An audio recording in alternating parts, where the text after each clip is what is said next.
ಒಗದಂಗ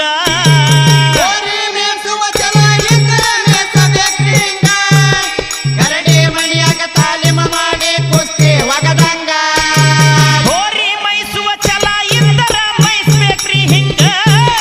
ಗರಡಿ ಮಣಿಯಾಗ ತಾಲೀಮ ಮಾಡಿ ಕುಸ್ತಿ ಒಗದಂಗ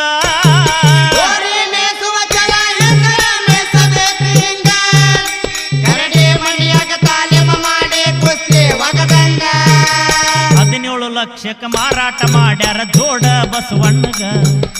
17 ಲಕ್ಷಕ್ಕ ಮಾರಾಟ ಮಾಡ್ಯಾರ ಜೋಡ ಬಸವಣ್ಣಗ